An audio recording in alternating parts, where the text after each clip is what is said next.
Okay,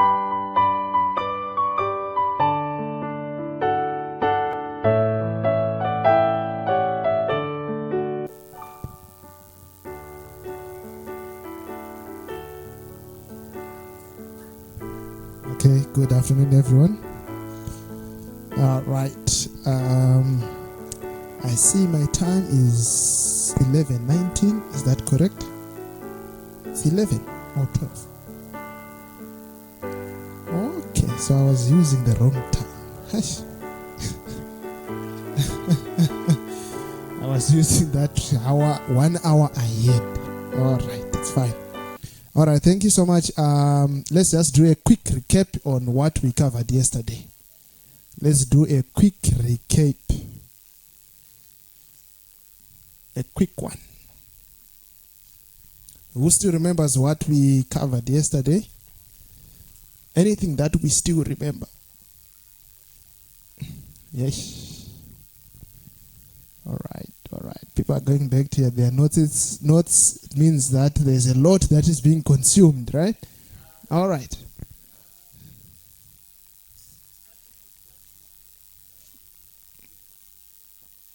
All right, starting with what you know. Yes, thank you. Yes.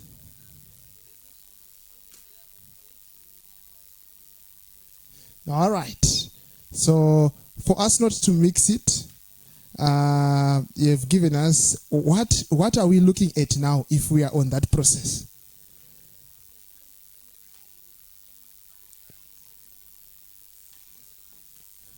Okay, so we are analyzing, we want to ascertain the cause. So yesterday we were saying, what are the steps? Are we together? In ascertaining the cause. What was the first point? Demography. Are we together? Look at where the person stays. What is the environment like? Are we together? Okay, the second thing we said what? What do you look at? The second thing. What is the patient complaining with? Are we together? In a clinical setting, we are saying, what has brought you here? Let them explain it in their own, how they are feeling, right? We said, why are we doing all this work? 75 to 85% of the diagnosis is coming from history taking. Are we together? Okay, so after the patient complaints or current complaints, we said, what do we look at? History of presenting complaints. Okay, you are feeling a pain here. When did it start? How did it start? Are we together? What are the things that makes it worse? What are the things that makes it better? What do you think? Are you getting it? Yes, so you are getting the person. Okay, what else do you consider? That's the demography. Yes. After you've checked the history of what the person is complaining about, you consider past medical and surgical history. Are we together? Yes. Why do I say that is important? For example, someone is complaining, okay, perhaps they've got acids. We just shorted them as acids, right? All right.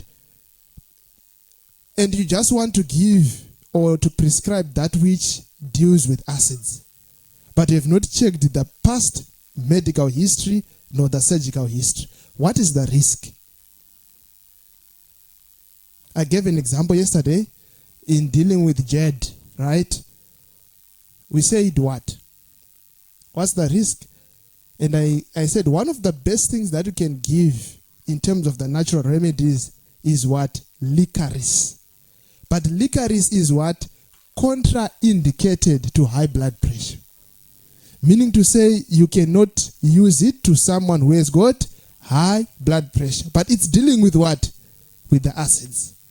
So checking the past medical history and analyzing, okay, so what are the other medications that you are taking? What conditions do they have which are already diagnosed? Or other surgeries they would have gone through. Are we together? You check we said the what? The social history. You check the family history. Are we together? Yes, you check the social history, the family history. That is important in you trying to help this person. The lifestyle aspects, we said how the eating patterns, how their sleeping patterns. Are we together? You are now going through with them the new start aspects. What do they eat? Do they have time to exercise? Do they drink water? You realize other people don't drink water at all. So you now know what to hammer on in terms of when you are helping them, to say, okay, you need to emphasize on those particular aspects. Are we together? Yeah, so we were trying to cover in terms of the history taking. All right, so how do we ascertain the cause? That's where we were. Okay, now I just want to give you in the steps so that we move a bit on the other aspect that we need to look at. So number one, steps taken in case of sickness. We are now trying to break down what we learned from Ministry of Healing. So number one, pray. Are we together? Okay, so in dealing with the sick, the first thing that we need to do is to pray. Why are we praying? It says here in chapter, it's the book Medical Ministry, page 12. The sick are to be healed through the combined efforts of the human and the divine. So we need divine inspiration. Lord, help me as I will be attending to this patient. The Lord will guide us on how we can do it. Number two, seek to understand the cause. That's what we have been trying to do. Are we together? Okay. Then the third thing is improve lifestyle habits. So improving lifestyle habits now, we go through, we start to analyze the new start principles. Right, so that's where we want to address today. But what I'm going to do, remember from the quotation of Ministry of Healing, in case of sickness, the cause should be ascertained, unhealthful conditions changed, wrong habits corrected. So that's where we are. And you realize if you follow carefully those steps, most of the conditions would be resolved. Without you going ahead to give some other things, usually that's where most people focus on. So we want to go to the book Ministry of Healing, chapter 17. Chapter 17, we want to look at, so how do you apply these principles in a practical way? Okay. Okay, let me give you the steps so that you write them down. We said number 3, improve the lifestyle habits. That's where we want to focus on today. Number 4, the natural treatments. They are what we call natural treatments. That's the 4th step now, where you are assisting the nature. You can give some natural treatments. On those natural treatments, we are talking of things, your exercise programs. We said in terms of exercise, there is a passive exercise. That's what we are going to demonstrate using this. I want to mention this. You have to know where this thing it's actually coming and what is the roots. When the best exercise you can do is active exercise. Massage is a passive exercise. We are exercising it. We are exercising on behalf of that person. It means this person is not in a good position to exercise for themselves. Then we are helping them to exercise. So if you are to recommend the best exercise first before you prescribe massage is active exercise. Is someone getting it? This is the passive. Where someone is not able, we are saying, okay, let us now do it for you. Because we see it, so it falls under exercise. So under that now, you can do your range of motions for people who have gone through stroke. You are exercising for them, right? You do those particular things. Then hydrotherapy is stemming from water, as we are going to see. We can do mental, we call it in chapter 18 of Ministry of Healing, the mind cure, right? You also address the mental aspect. Remember, we said there are many conditions. Actually, we are told 9 out of 10 of the conditions have got their foundation where? In the mind. Are we together? So you have to make sure that you attend to that. So these are different things that you can do in terms of the natural treatments. Number 5, There's what we call herbal support or botanicals. Usually that's where people would want to rush to, right? When there's need, look at the stages, right? It's number 5. We put it on number 5. That's herbal support or botanicals, where you have got your teas, you can give your capsules, you can give your syrups, your paste, your suppositories. What else can you give under that? Your essential oils, your powders, and some suppositories I've mentioned. That's number 5. Number 4, we said natural treatments. Number 3, we improve lifestyle habits. Number 1, pray. Number 2, ascertain the cause. Number 3, improve lifestyle habits. Number 4, we said what? Natural treatments. Number 5, that's the botanicals, right? Yes, or that's your herbal support. You can have supplements depending on the condition of the person, nutritional supplements or nutritional or mineral supplements, depending on the condition.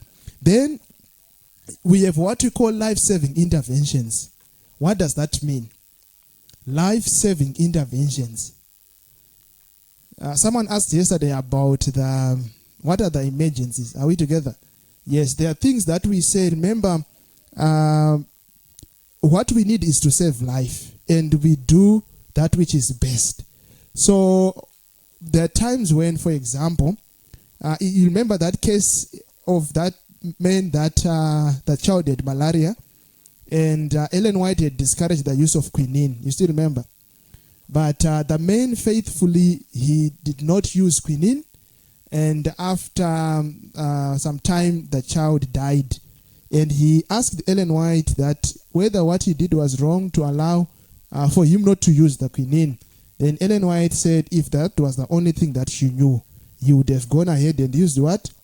Quinine. So if that's the only life-saving intervention that's there, then you what? Then you use. Are we together?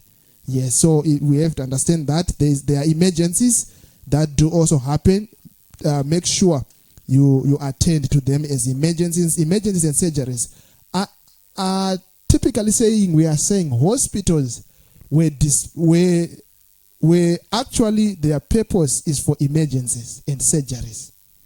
Unfortunately, we have given hospitals the work that does not belong to them, to manage chronic conditions.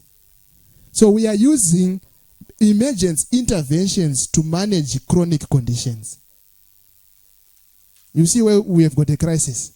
That's where we have got most of our chronic conditions. Then there's no time when we can say you are free from high blood pressure.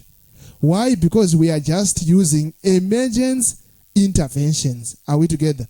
When someone is in an emergency, we want to quickly put down this and make sure we restore this, then we can do that. But that's for emergency. But it's not for chronic. So we are saying if someone goes through a surgery, don't say that's now they've lost the faith. No. There is time for surgery. Are we getting it? Okay. That's okay with us. All right. So that's number emergencies and surgeries. Number 9, potentially life-threatening or disabling illness. We have to know what it means. So we have to see if it's threatening, and we take the necessary measure. Sometimes there can actually be abnormalities that will be there in a person. So we have this wisdom to say, so how are we going to manage and deal with this particular what? This particular person. So I've just given you all these things so that you know. The idea that God has given us is what is the best according to the knowledge that you have received.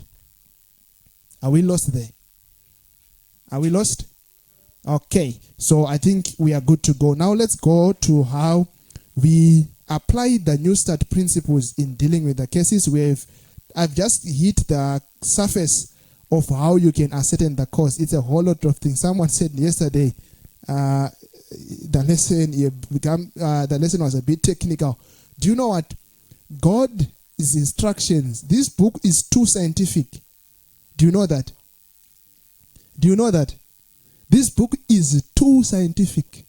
You can have many volumes and volumes that can be written out of this book. But God made it simple for us to understand. Let me give one example. Chapter 23, we read that our bodies are built up from the food we eat, and there's a constant building up and breaking down of tissues. What is that? Yes. Anabolism and catabolism combined together, that's metabolism. Then how many volumes can be written out of those concepts? But just God put them in a simple language for us to understand. There's some time when we were doing some presentations and we were providing material.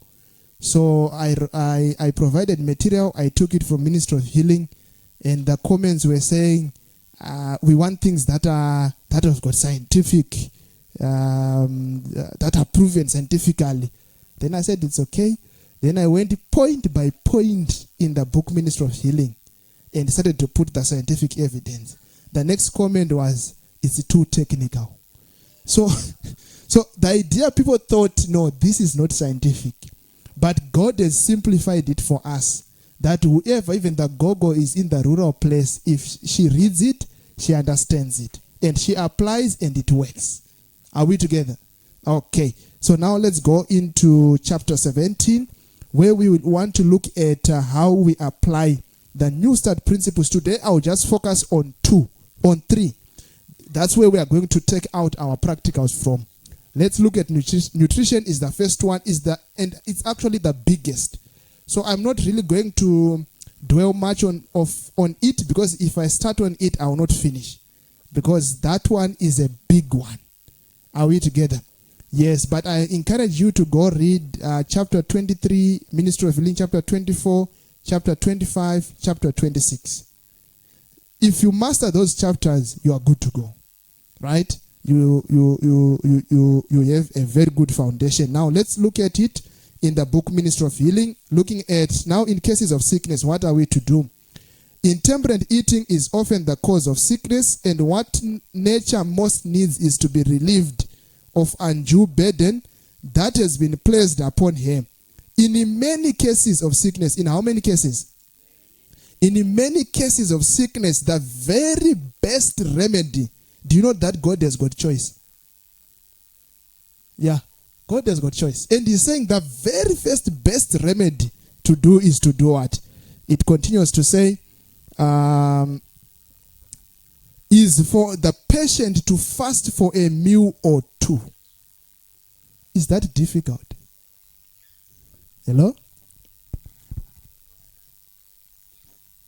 To just prescribe that, to say, someone has come, has got a condition, and God is giving you a golden prescription.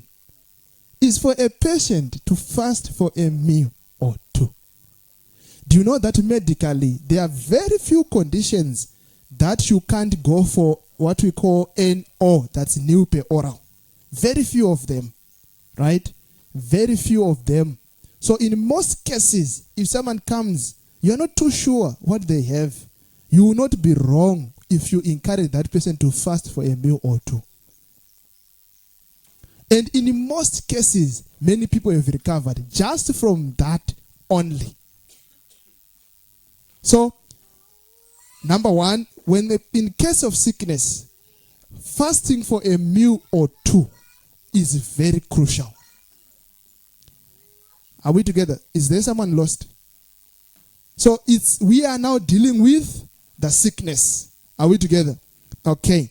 So then the next step the next option we can have there is that why are we doing that? That the overworked organs of digestion may have an opportunity to rest. So we have an option either for a person to fast for a meal or two. Are we together?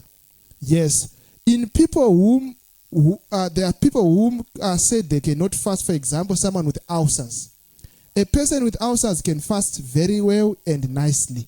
What you need to do for them is just prepare a combination of activated charcoal and a mixture of olive oil, so that it lines the stomach lining. The acid that is in the stomach does not irritate the lining in the period of fasting, you are good to go. So the combination, generally, you have got 3 tablespoons of olive oil and a teaspoon of charcoal. You mix together, you make a paste. So that paste, they take it 3 times a day or whenever there's pain. That's the other remedy also for ulcers, right? Yes, whenever they've got pain, you give that. So it's 3 tablespoons of olive oil and a 1/4 teaspoon of charcoal. They fast. Actually, we say for someone who's got peptic ulcers or ulcers or duodenal ulcers, if they can be able to fast for 1 day a week, that would actually give them recovery. Are we together? Yes, it's actually recommended that per week they have 1 day in which they can fast.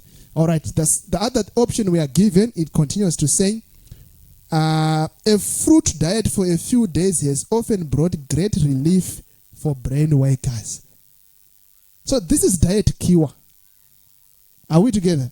You're actually recommending this for prescription. A fruit diet for a few days. Is that hard? That doesn't need you to read thousands of volumes. It's right from the hand of God. And if you do it, it has got wonders. So the idea is we want to unburden our digestive organs and give more room for a person to recover. Have you ever noticed that naturally, on a natural process, when someone is too sick, what happens to appetite? Why?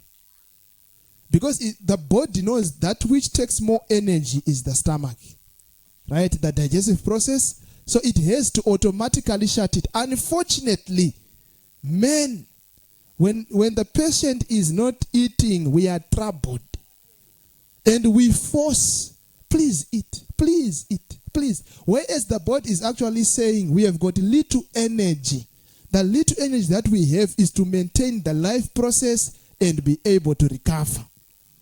Then when we force the person to eat, we have actually diverted that energy to aid digestion. And most of the people, we lose them.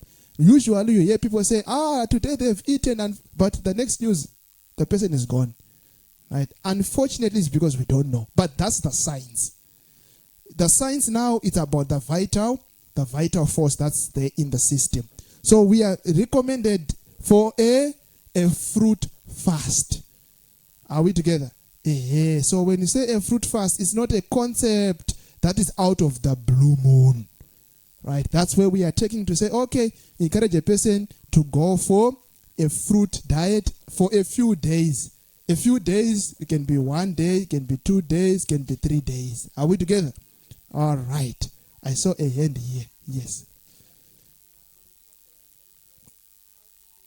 You just take it as a paste as it is. You take that's a mixture. That's for the whole dose. Yes. For the 1 dose. Yes. No, we said 3 times a day. If someone has got the actual ulcers. Yes. For 1 day. So that's thrice a day. 3 times per day. Yes. Tomorrow. Yes, but for one who is fasting, right, we are saying whenever they've got pain, right, that's a preventative. You can just take once or when they feel a bit of pain. But now it's if we are dealing with someone who've got ulcers, that's for therapeutic purposes. We are saying 3 times a day. The idea is the charcoal will clean the wound, but that's an internal wound. The internal environment does not allow that wound to really heal. So the charcoal will clean the wound and the olive oil will seal it. That's how it restores the ulcers. Though maybe I'm going to talk a bit more on that if we come to exercise, right? Exercise is actually a prescription that you can give. We are going to talk about a bit also about ulcers, right? All right. Then moving on, we say what are the options we have? Fast for a meal or 2. Are we together?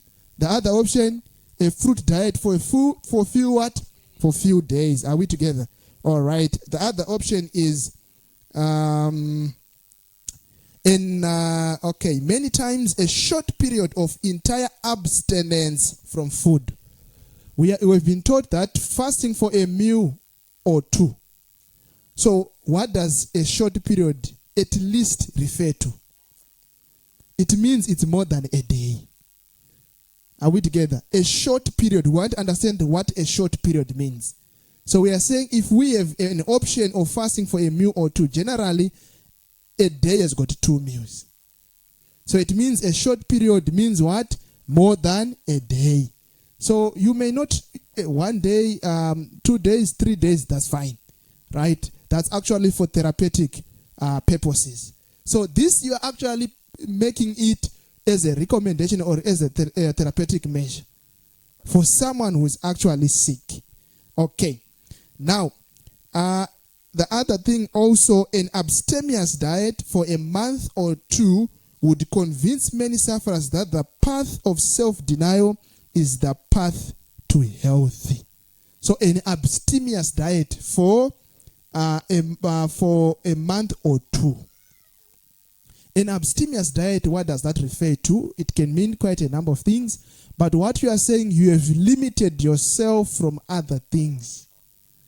There are conditions that way we require someone to go on an eliminative diet, especially in cases where there's an autoimmune disease or in cases where there is a lot of food sensitivity, and it's more common these days. So you are trying to really figure out what it is. So you can say, okay, let's start to eliminate some other things. We limit to some few options. Then we start to increase as we go so that we really see what might be causing you a problem. Then there are other cases where you can actually remove other things. Do you know arthritis? Arthritis? Do you know that's nightshade family? Nightshade family. What do we find in that group?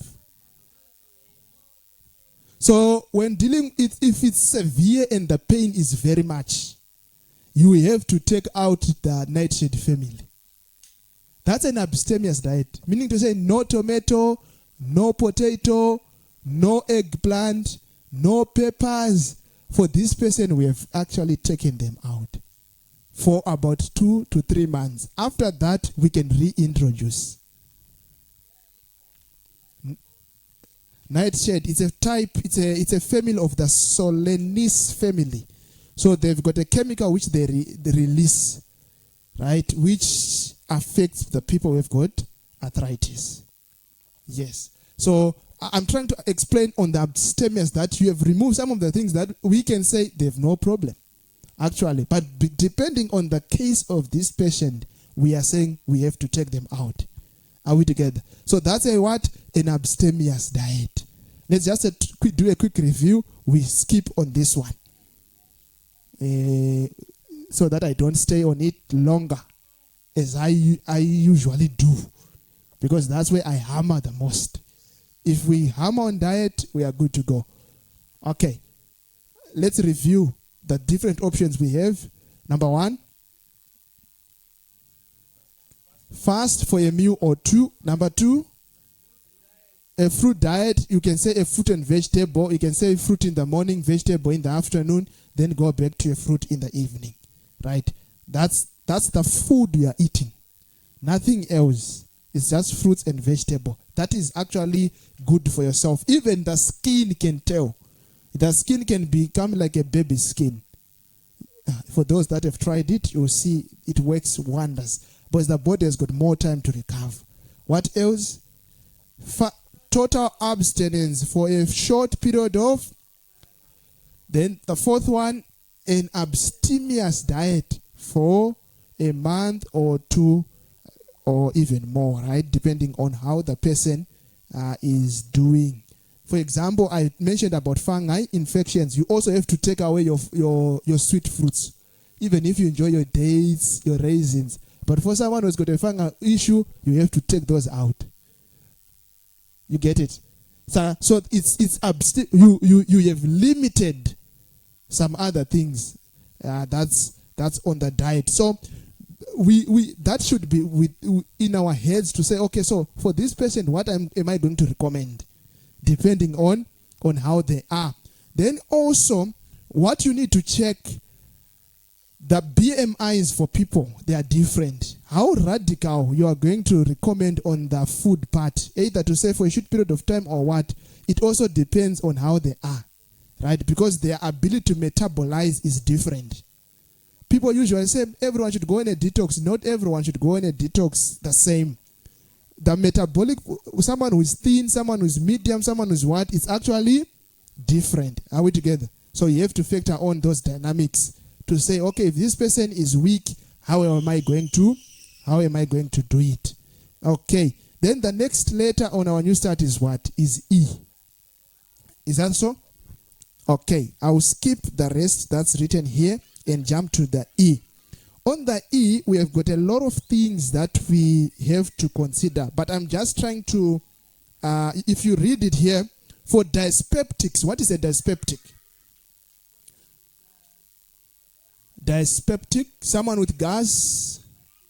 Flatulence is the gas part, yes. What else on, for a dyspeptic, someone with gas, flatulence, what else on dyspeptic? Poor digestion, right? Yes. So in this day that we are living, we have got a lot of gastrointestinal related disorders. Quite a number of people are really complaining. But I want to read something here and share with you in real aspects. I'm going to skip other passages, then discuss the part I want. Okay. You can read it, chapter 17 that I'm reading. Exercise aids the dyspeptic by giving the digestive organs a healthy tone. Digestive organs, a healthy tone. Number one, I mentioned about ulcers. What's the best remedy for ulcers? Now I've given you the clue. The best remedy for ulcers is exercise.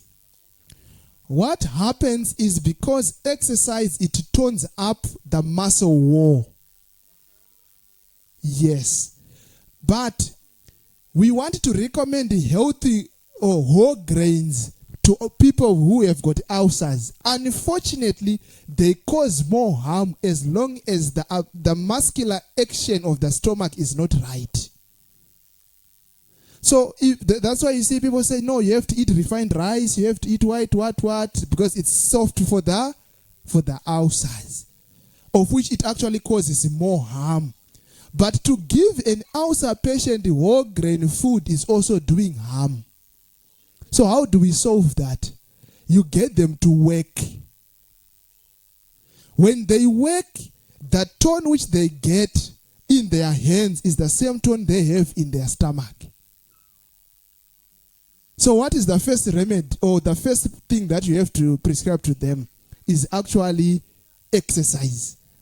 Exercise before and exercise after. Let me continue reading. It says here, to engage in severe study. To engage in severe study of violent physical exercise immediately after eating hinders the work of digestion. But a short walk after a meal with the head erect and the shoulders back is of great benefit.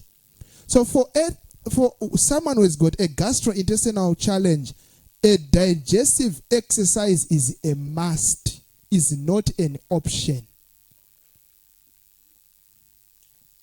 Whether you've got your GERD, your gastroesophageal reflux, you have got your ulcers, you have got your flatulence, you have got a sluggish stomach, a digestive activity or walk is a must.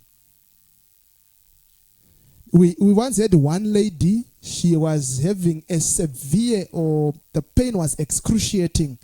She had gone quite a number of hospitals in Zimbabwe, and she was having an ear challenge. It was very painful. She has even seen the ear specialist, and the problem was not resolving. One thing we discovered is this lady came for some treatments. Whenever she would go for a digestive walk, the pain, she couldn't experience that pain. But when she dodges exercise, digestive exercise, she was a teacher. So after eating, there's this tendency of you feeling weak, and that is one of the reasons of overeating. When after eating, you feel weak, especially on the feet, right, and they start to be weak, it means that you have gone over the boundary. You can't even make your fist well because all the energy has been drawn to the stomach. So please make sure when you are eating, you leave room so that you don't feel that that weakness, especially on the feet and in the hands. So in the tendency, usually after eating, people would want to what? Would want to sleep. Okay, so when she would do that in the night, she would cry with pain. So for her, I had to tell her that digestive work is a must. Whenever she would have a digestive work or activity, there was nothing of that sort. So what was happening? The body was creating a lot of acid. So when she was actually sleeping, the acid would seep and it caused a burn in the ear. So the pain was actually the wound. That was what? You know what the wound does? It has this pulling effect, especially if it's big. Right? So, and she was sleeping with that side. So then this is very important. Number one, what is the best remedy for insomnia? Lack of sleep. Many people complain, I don't sleep. The best remedy for sleep is physical activity. You are not told what time to sleep. There's this gentleman who was having troubles in sleeping. He would sleep at 2 or 3 in the morning. Said, okay, that's fine. He came, and what you have to do is to increase his workload. So he started working. So instead of him sleeping at 2, he was now sleeping at 1 and continued increasing the work till he came to a point when he was now sleeping at 8. That's the best remedy for insomnia. Before you start to talk of, you have to have the chamomile, you have to have the hops, you have to have the catnip and things like that. First, address the activity, the physical activity, which is the active exercise. Are we together? Okay, what have I mentioned? The gastrointestinal problems. What else have I mentioned about? The sleep and ulcers. Let's go to diabetes. What are the common medications for diabetes? Metformin. Do you know that after a diabetic receiving a meal, if they walk, it's equivalent to a person who has taken a dose of metformin? Did you know that? Yeah. We had a patient, I had to see her at a place, and she was having this troublesome diabetes mellitus. And so what we do after every meal, we'd go for a walk, we come back and check it. It's equivalent to when she would have taken the metformin medication, and that's how she was living. But whenever she would skip the walk, it goes up. So that is important. So what I'm trying to say is, you struggle to say, I'm taking this and I'm taking this, but it's not working. Like for that lady, she had tried the many remedies for diabetes, and it was not really coming really well to the figures. Said, okay, don't worry, I'm going to come there, we analyze how you live and we do what. So I was trying to figure out, but she does quite most of the things right, and we were figuring out what it is. Then we came to realize, no, for her, digestive work is a must. But generally, that's what it is. It's almost like you've given a dose of metformin. The same points it lowers, it's even more than in terms of the physical activity. I could give you a lot, but it's just on exercise. So what we are talking about here, it's on the prescription. You actually prescribe exercise. I don't know if you are getting me here. Because that's what we are told. These are the true remedies. These are the true remedies. So I've mentioned in exercise, I said, how many forms of exercise do we have? We have both the active and the passive. So when the person is not able to exercise for themselves, we help them to exercise. Because activity is the law of the being. That's where the massage comes in. If the person is able to walk and do things for themselves, please encourage them first to do the work. If perhaps they're just wanting to get an extra thing and what, but the massage will not substitute physical exercise. Are you getting me there? Yes. So that's what we will do. So we are going to do a bit of the basic techniques. It's a subject on its own. It's very big. But we are going to do the basics. I think I sent you some, just a short lesson on the basics of massage. There are many forms of massages that are done in this world, and the massage falls under the category of what we call chiropractic practice. And the chiropractic practice, they are not all that we ascribe to. I'm mentioning this because there's the false aspect of medical missionary. There are many things that are really coming. So why do we do massage? Because the pen of inspiration has given us hints on that. And when she spoke about those, the massage, she gave reference to the Swedish. So therefore, that's why we teach the Swedish massage. There are many forms of massages that are done on this world. And it's not everything that we say no. So the one we have got a backing in terms of the pen of inspiration. She mentions about the Swedish massage. But do you see where massage is coming from? It's coming from exercise. That's why she says these are the true remedies. But in that form we have got passive and active. On active, we have got the physical activity, we have got the brisk walking. We also have what we call the digestive walk or activity. It's a walk or an activity. But let us not do that habit of eating and we sit. Why we have many obesities today, I call it, you just reverse that word. It's just eating and sitting. That's it. Right? Eating and sitting. You get fat.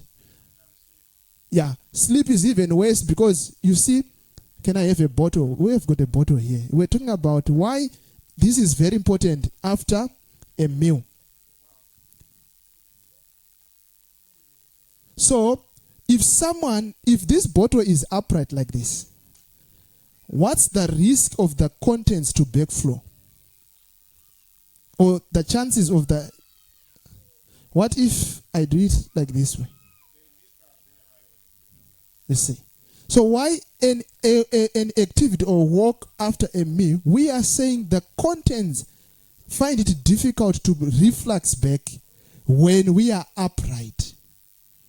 But when we do this, the pressure is much, and this sphincter, the cardiac sphincter, generally because of our habits, is loose.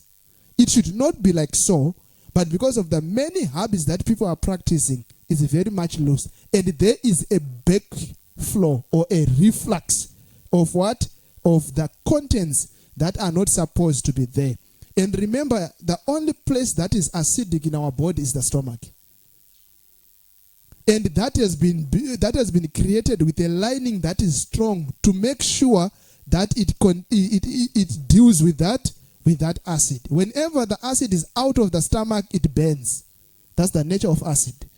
Right? So you start to have that's where we have the symptoms of the acids. So that's why this is very much important. People will tell you, I have tried everything, I've been given this medication, I've tried this herb, it's not working. Many people, this gentleman said, no, I've tried almost everything and it's not working. He had a severe, for 10 years, of gastroesophageal reflux disease, which was very difficult to deal with. See, I've tried everything. When he started to chat and discuss, lo and behold, he saw that he had not started. Are we getting it? Okay, but this is coming from where? The principles of... So these are the true remedies that we are being told that we are to use, not only for prevention, but as a therapeutic measure. Yes. Then we go to water, because we have got two practicals that are emanating from these principles. Yes, I saw a hand.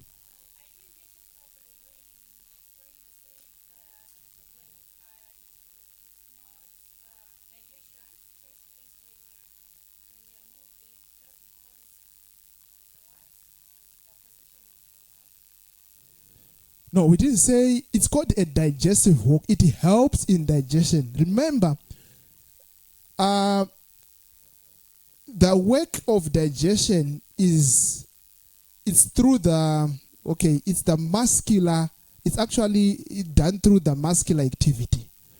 Our stomach has got muscles, right?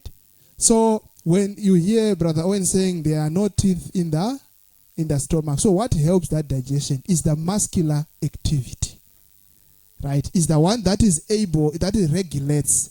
So we are saying that's what causes someone, when someone eats and the food is coming like those particular pieces that you see, it's because it's of the muscular activity that is what? That is weak. We call it the muscular tone of the stomach. So what digestive exercise do, it helps as every muscle, what has happened to a muscle, it has to be exercised. So the digestive muscles, they are also exercised with a what? With a digestive work. It helps the peristalsis process, it helps the churning process, and it tones it for it to be able to do its what? To do its work of relaxing and compression. How the stomach digests its churning process. It has got muscles that go this way, the others go this way, the others diagonally. So it's a process of the muscles that are helping us. That's why we are not also to overstretch our stomach. You know, the eating till we are full. Why? Because there's no room of turning of the muscles and churning it. So what it does, it just releases a lot of acid so that it creates a bit of space. So you should not load it to full because it doesn't rotate. The muscles don't what? You have no room to really work on the food particles. That's why we call it a digestive. If you saw where we read, it's not a heavy exercise. Digestive exercise as we have read it here. Did you see the difference? It says here, let me read it for you again. I read it. It says to engage in severe study or violent physical exercise immediately after eating hinders the work of digestion. But a short walk after a meal with the head erect and the shoulders back is of great benefit. So the brisk, we do it before. The one we are doing in the morning, let's brisk. But after a walk, after the meal, it's just a short walk or a light physical activity. So now the difference is on the intensity. Are we together? Yeah. Remember, we talk of exercise, it's heat. You are looking at the time taken, the intensity of it, how is it like? So basically, that's on there's a lot that we can take from this thought. Each principle, we start to dig about it, we learn that, you know what, this is real science. We have not started. Let's go to water. Let's go to water there. I said I'm going to pick those. So we are going to do an activity for what? Passive exercise. And we called it what? Massage. Are we together? All right. And which form of massage are we going to do? Swedish. Are we together? All right. Then there's rest as a remedy. It's as a remedy, not as a preventative. So let's go and read those. It's chapter 17. And also I gave you to read for your studies, go and read the book Healthful Living. It's a compilation. That's where you get the wisdom from. To say, okay, so what did God say about this? Then you understand, you broaden your studies from there. Coming from the right foundation of principle, then you add information. Are we together? Okay, thank you for that. Let's go on the water aspect. All right, for water it says here, okay. I once saw it somewhere here. All right. It says, in health and in sickness, pure water is one of the choicest, of heaven's choicest blessings. Its proper use, underline that word, the proper use. Water is a powerful remedy, but if it's not properly done, it can cause danger. Are we together? So we have to learn the proper use of it. It is a beverage that which God provided to quench the thirst of animals and men. Drunk freely, it helps to supply the necessities of the system and assist nature to resist disease. This is awkward. Something that is a 0 calorie, he said it supplies the body. Water, look at the composition, they tell you it doesn't have anything, right? Okay. Now, it says, so what we have been learning now on water, there's the internal use. So don't forget that. Don't think people know it. Tell them, if you are able to calculate, do you know how to calculate? Because remember, the amount of water is dependent on the weight. Are we together? Yes, it's relative to the weight. And there are people who say, oh, I've started drinking water and I'm just going to the restroom. You know why? Because the fatty molecules have occupied the water spaces. So the spaces that were supposed to be filled with water have got accumulated fat. So it just, when the water gets in now, it overflows. But don't worry, when you continue the process, the water molecules will start to occupy their spaces as the fat is going out. So then your chances of going to the toilet, it starts to dwindle. So people say, no, if I start drinking water, I'll just be going to the toilet. Yes, because the spaces were occupied. So that's why so when we calculate, there's a relationship between your body and your water consumption and your body weight. Right? So there are different ways in which you can do it, but the formula after being done, it gave a constant to say your weight divided by 7. So 7, it's not for weeks. It's a mathematical constant. It's a very big formula. The relationship is because of your weight, and when it is deduced, it comes back to having a constant of 7. So we say your weight divided by 7, it gives you the amount of water you are supposed to drink. So that is relative to a person's weight. So calculate that for a person. To tell the person that you need 2.5 liters of water a day.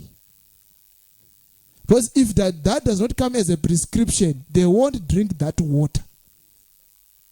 Are you getting it? Weight in kgs divided by 7. What you get there, for example, if you've got 70 kgs, you divide it by 7. That's glasses. The answer you get is it's a 250 ml glass. No. Glasses, but we are saying there are 250 ml cups. That's what, so it's for someone with 70 kgs, we divide by 7, we have got 10 glasses. But 10 glasses, we are saying the glass is 250 ml. So when you're converting to liters, it becomes 2.5 liters. Because for 1 liter, we have got 4 250 ml cups. So you have to tell a person, you are supposed to drink 2.5. That should come as a prescription. If it's just, say, go and drink water, they'll drink 1 cup and they're okay. Because it's not a habit for them. Are we together? You can recommend to them, so how do you drink water? What are the different ways? Okay, in the morning, it's not a, just encourage them and give them hints. This is how probably you can do it. Right? You will see wonders already before we go. So the internal use is important. Are we together? Let's go to the other part. The external application of water is one of the easiest and the most satisfactory ways of regulating the circulation of the blood. Water has the potential to do what we don't even think. We once had this patient sometime. He had this condition. He had a very weak immune system. He had wounds, the bed sores, right? Initially, he was sleeping by the back, right? When he was sleeping by the back, this part was gone. So he slept with the sides, and the side was gone. He had no calves. These all sides were gone. He resorted to sleep by the tummy, and this whole part was out. You would literally see the internal parts, and when you are bathing him, the water would run from this side, it comes this side, it comes like that. It was so bad. And now he had this dead matter. When the skin is dead, doesn't have blood flow. So now the case, so how do we do debridement? Debridement of removing the dead parts. So, but if you now use surgical blades, the option was to use surgical blades and cut off, but you may not really know where it's ending. So you can cut a live blood vessel, and a person can just continue to bleed. So it's risky. So one of the powerful ways you can do it without any risk, just put the person in water. Warm water, it falls on itself. Natural debridement. Whoever thinks that water can do that. So we are told here that when we use water, it is the most satisfactory ways. And what is the advantage? Zero side effect. You have nothing that have introduced in the person's body that is going to require the liver to deal with it. Do you know, when we give any drug, right, if it has got anything that is dangerous for the body, eventually it has to be destroyed by the liver. And it has to be regulated by the liver.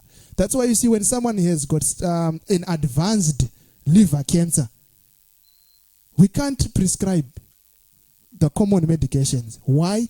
Because it has to be dealt with the liver. But if the liver is dead, it's better for a person to suffer from the natural disease that he has than to suffer from the medications that can be introduced.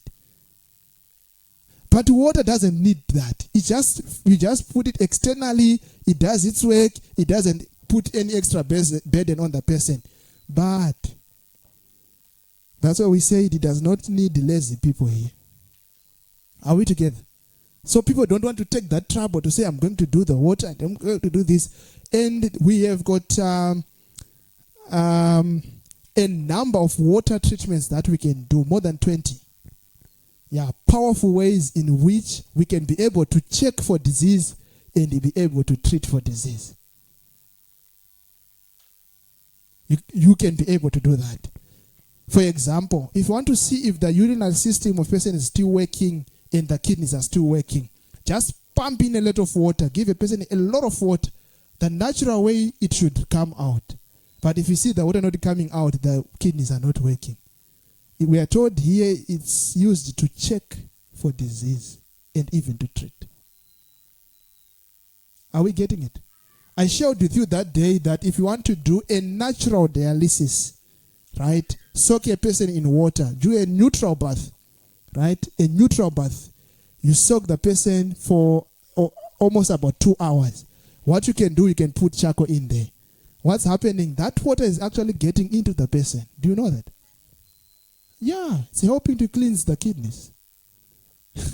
Such miracles that God gives us. So that's the power of hydrotherapy. So that's why we call it hydrotherapy. The word hydro from water. So that's the external application of water. So where is this thing coming from? It's not just something that has been thought of by someone else. No. God tells us on water, there is the internal application and there's the external. Anyone lost there? All right. So let me put these things aside and we get into the two practicals. We see the basis of them and we can be able to see how we can do them. All right. Any questions on this that we have covered so far? I think I've tried to summarize them all right. I think we still have got some time. We can be able to cover this. All right. Any comments, questions before we move on? We just picked the laws of health and how we are to apply them in the treatment of disease. Not some of these fancy things that are coming. We have to be very, very careful. Are we together? Yes. If it's not spoken of in the word of God, if it's not spoken of in the spirit of prophecy, and maybe, what we can be rest assured are things that we have got basis where they are coming from. Are we together? Yes, the things in the scientific world, they will change. Today they tell you this is right, tomorrow they say it's not. So scientific evidence will always be changing. Are we together? But how do we vet and see if this is okay? It's when we have got our principles right. This we can do without any problem. We know our conscience is free. We are doing the right thing. Is it difficult? We see where they are coming from. So we can go and search and read more, right? Yes. So what I'm giving you is other tools. for you to say, okay, this is what God is saying. You go and study from there, right? You pick it up, you study more. That's it. Questions, comments before we transition to these two things? Yes.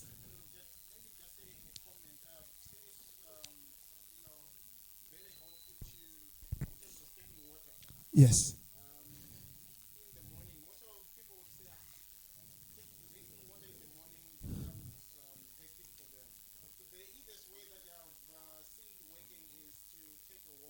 Yes.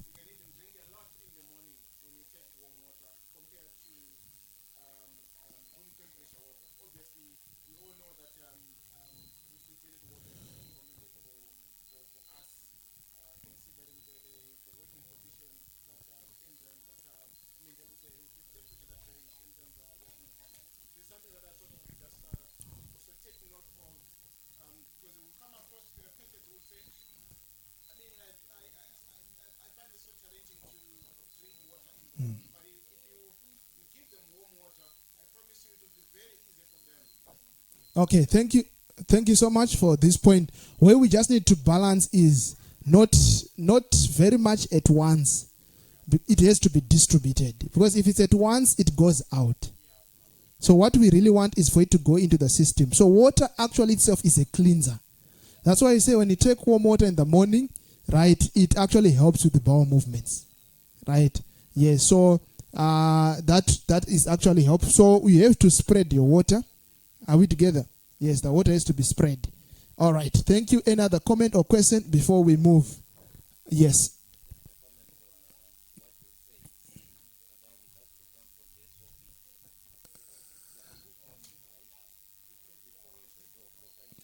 Yes.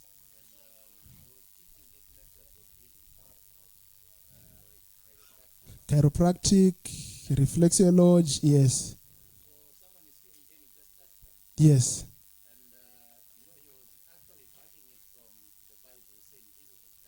Okay. More. Yes. Yes. From the, yes, they've got an Oriental religion. Yeah. Yes. Yes. Yes, I see. Yes.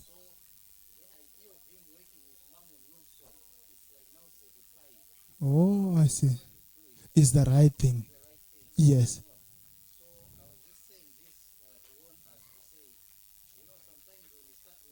Yes. Some information. Yes. Some things, yeah, that's very true. So the disadvantage is when we, as Adventists, okay, we have to be doing these things in a natural way, in a what. But unfortunately, if we don't have the right tools, we are going to grab everything. And there are many forms that are coming. This thing is coming. It's just that I didn't have time. But I wanted us to really look at these things quite a bit in depth to understand, okay, usually if we miss on the real things that we have to be focused on, then we are going to go out and search for other things, think maybe this is going to be better. People bring results. This is got results. We said yesterday, because it worked does not mean it's right. It was right biologically. Sarah had passed the age of bearing a child. It was correct for her to say, Hagar, come in. But God did not accept it. So, meaning to produce results does not mean it's the right thing. They tell you we've treated cancer, we've done that, but no, is it the right thing? So God wants us to do the right things and we achieve the right results. So that's where, so if you know this is coming from here, as you study, you see this is correct, this is not.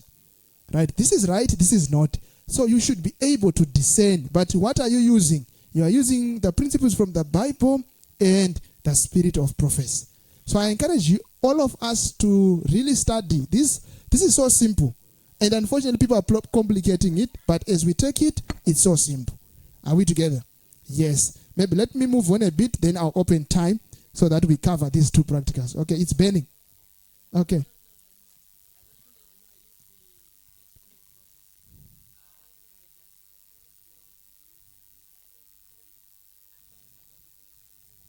All right. I think each, okay, not that which they are using, right?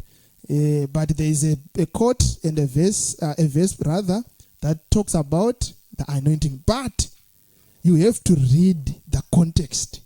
We've been given the glasses, right? Many people want to use that verse, right? But if you study the commentary, it puts you back to what we are studying. But there's a time when that can be done. Are we together? But not as they are doing it. There is a context in which it should be done. Are we together? Yes, and it's clear from the word of God. All right. Now let's move on to hydro. Yes. Yes.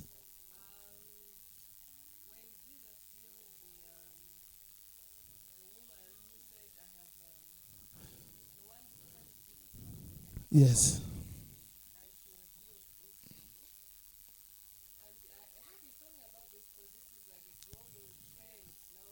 Yes. Mhm. Yes.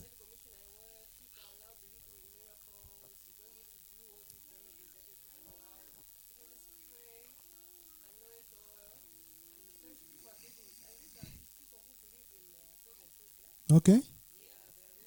Yeah. All right. Okay.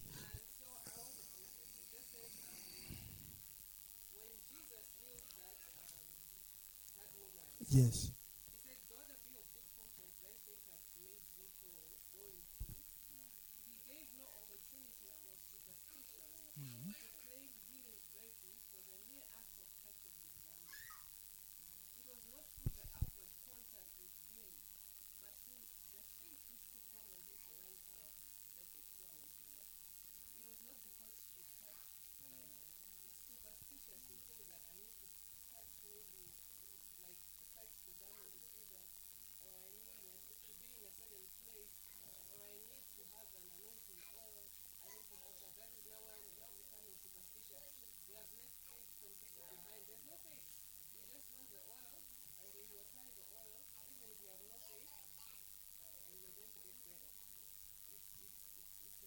It's a,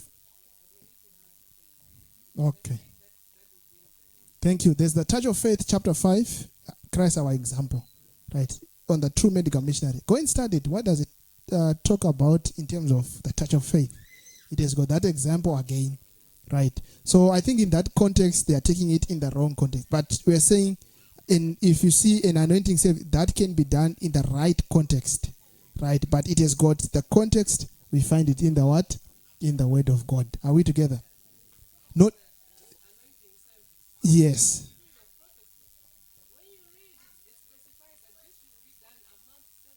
Adventist. Yes, that's a for just anytime you can just think I'm doing it. No, it's a special service, right? Yes. So it has got the right context in the Bible and the spirit of prophecy. All right, allow me to move a bit. Are we together? All right. I sent you something about hydro, and I said just go and read the top part, right? And you see there's a collection there of the selected useful hydrotherapy techniques on the different conditions that we can meet. Are we together? All right. So I said hydro is a very broad subject, but that one I think it will help you to see what it can do in the different ways in which we can use it. We have got more than 20 hydrotherapy techniques that we can do. The different forms. We'll be utilizing the different states, the water in its solid state, in gaseous state, in the liquid state.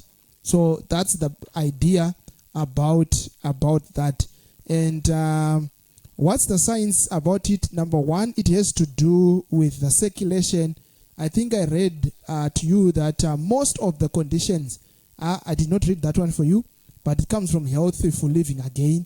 We say almost, if nearly not all conditions are caused because of poor circulation. And on a medical point of view, that is also correct. Are we together? Yes. So, in other words, what God has said is what proves if this science is correct, not the other way around. To say if science have not spoken about it, then it's wrong. There are many things you are going to see what in the pen of inspiration in the Bible, which science is silent about. Mixing of fruits and vegetables, is it correct or it's not correct?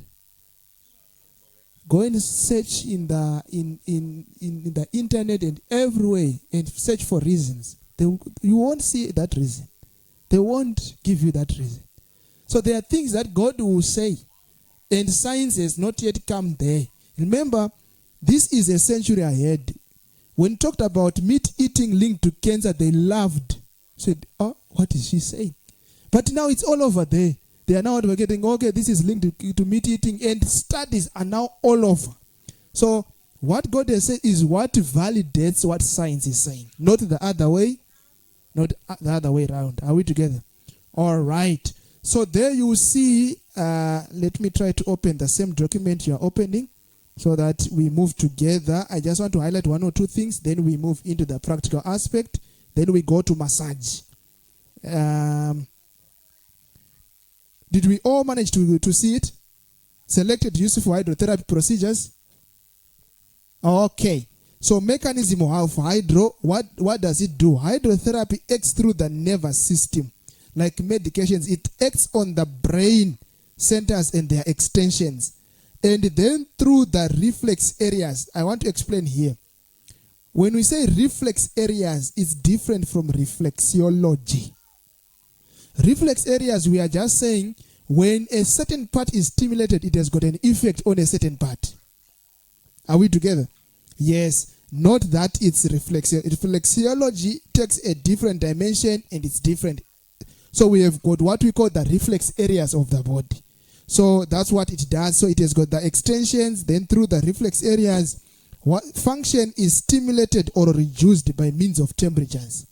So it's, in some cases we want to reduce or we want to increase, depending. For someone, for example, someone is very weak. We want to stimulate.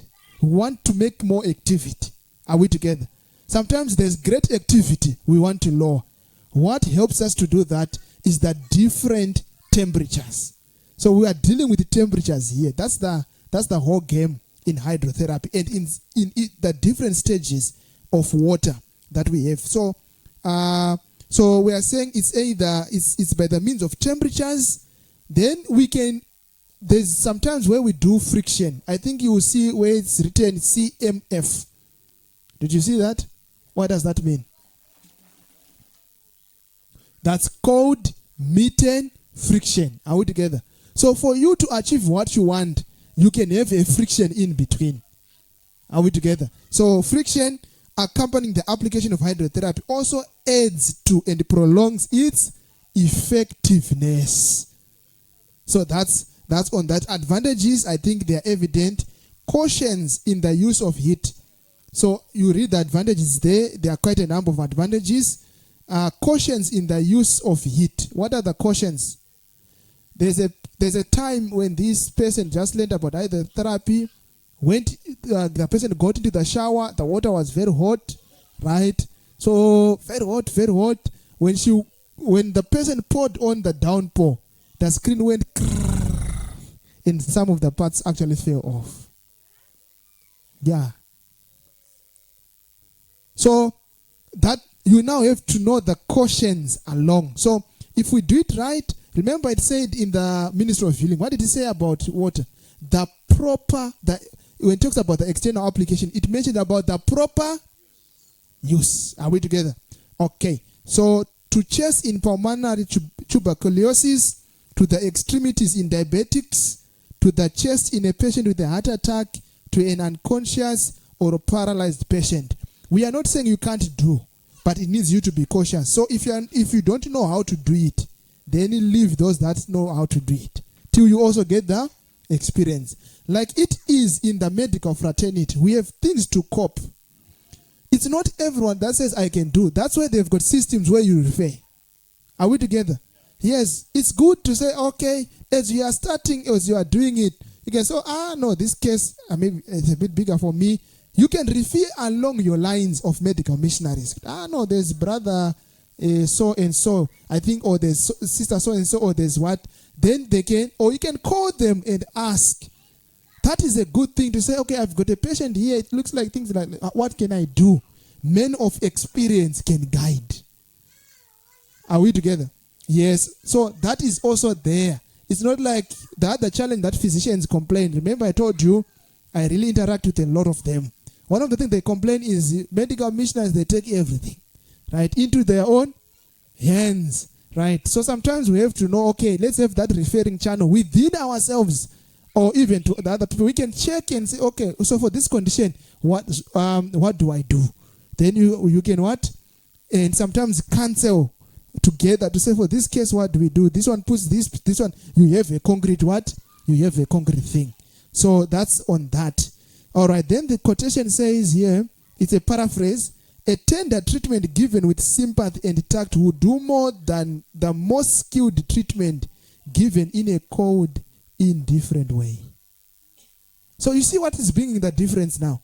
It's not just about doing, we are going to come to massage here. So just, do you know, the person can pick that this person is doing a massage to me is not in it.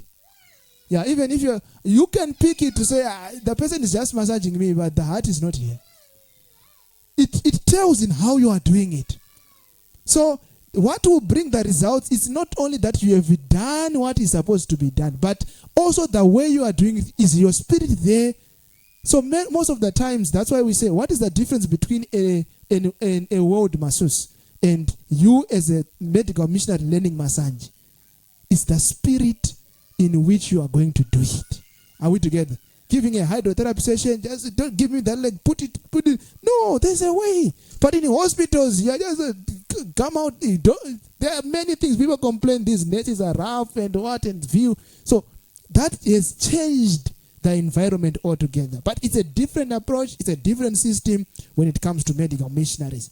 All right, that being said, I think the other parts are very clear. The other parts are very clear.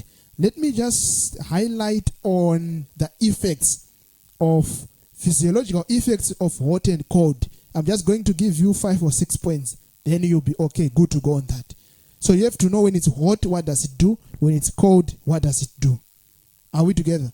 Yes. When, in terms of blood flow, when it's hot, what do you think happens? Does it increase or it decreases?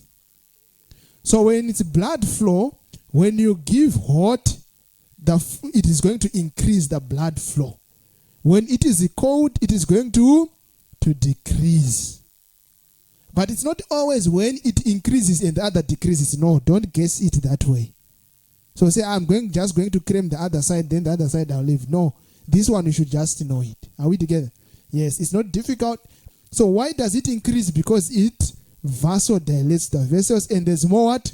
There's more blood flowing. Are we together? In terms of inflammatory response, what do you think heat does? Do you know inflammatory response? What is it? Okay, inflammation, swelling. What are the 5 cardinal signs that indicate there's inflammation? Pain, swelling, reddening, numbness, and what else? 1, 4. Heat. Thank you.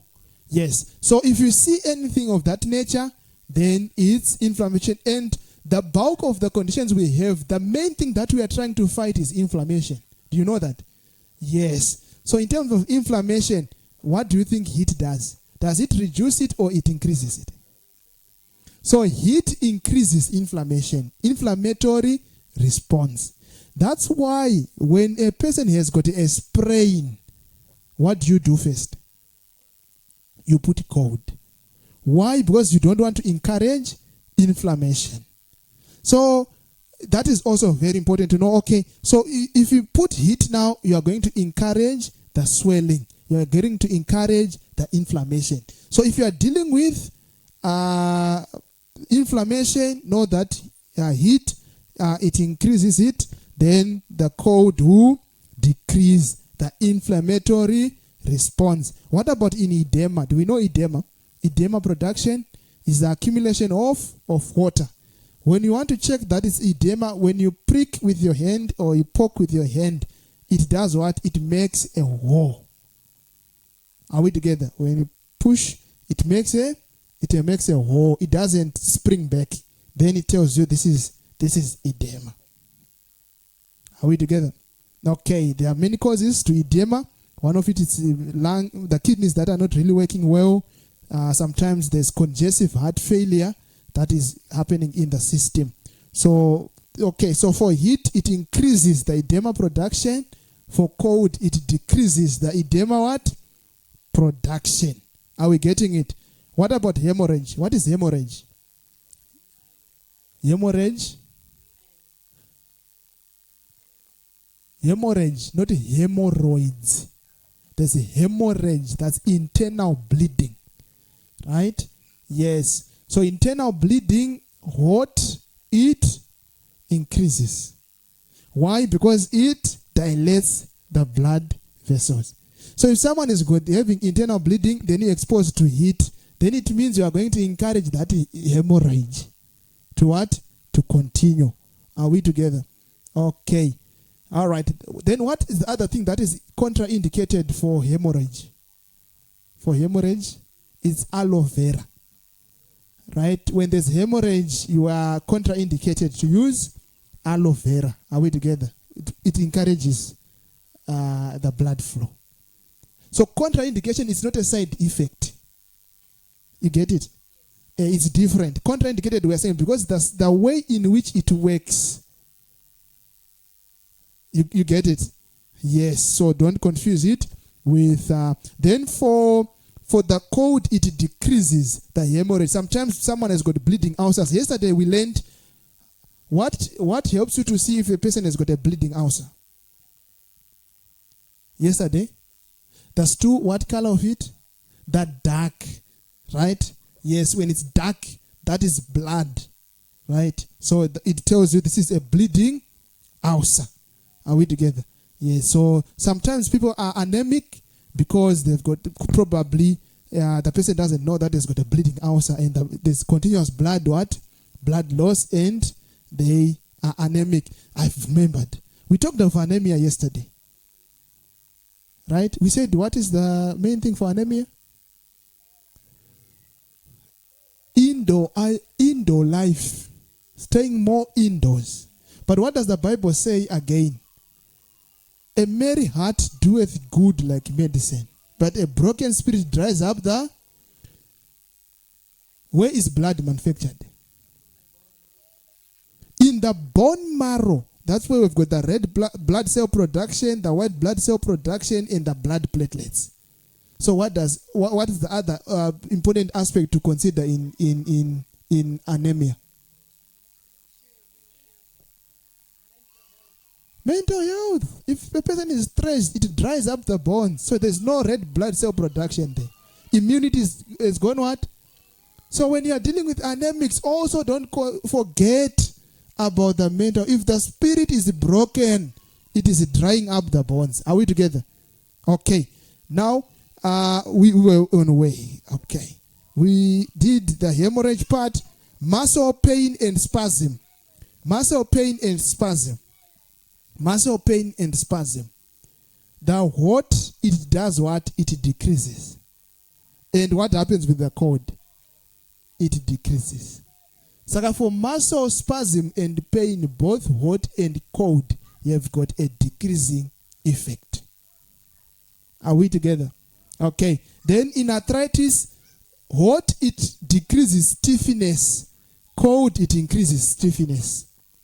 So when you are doing a hot and cold in an arthritic patient, always remember to end with a hot.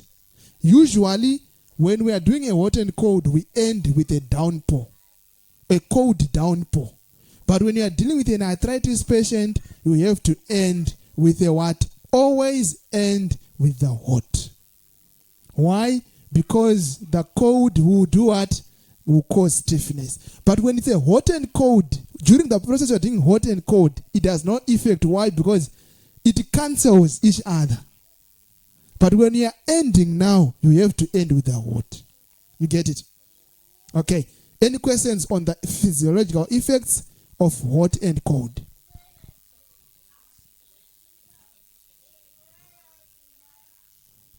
Whenever you are doing a hot and cold treatment, you should always end with a cold. Are we together? Because even when you are doing a hot treatment, you should end with a cold. After doing a hot treatment, because when you leave the pores open, that is also going to be a problem.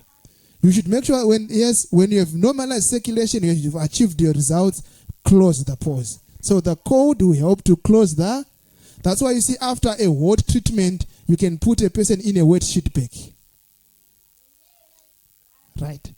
Yeah, you can put a person in a wet sheet bag, or the cold allow them to go for a shower. The shower, just a quick shower, which they can also do with a cold meat and friction. And it. Yes. But it depends with which treatment, what do you want to achieve. It's relaxing. You may not need really, because usually for relaxing treatments, they are not very hot. They are just neutral. Right? They will be only neutral, so it's not really invigorating. So that one is different from a hot. Maybe it's a hot tub bath, which is actually hot, or a hot food bath. But if they are neutral to relax a person, to help a person to relax, it's just a neutral bath. If you want to relax well in the night, go for a warm bath, neutral bath. Are we together? You can sleep and retire very well. All right, that's on hydro.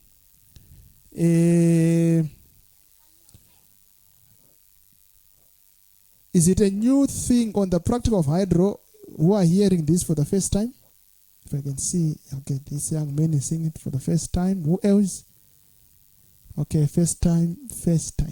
All right, so for those who are here, I wanted to switch on to massage quickly so that we can do the practical together. So it means let's do a demonstration so that they can see. We've done the bit of the theory, but let's come. You can come here, or you also want to see. But you can come. You can be. Okay, then take the chair. Yeah, put it here. So what I'm going to use is called demonstrate. Let it face that side. What I'm going to demonstrate is a hot foot bath. But a hot foot bath does not mean a person is always sitting on the chair. The hot foot, it means the foot are in the tub.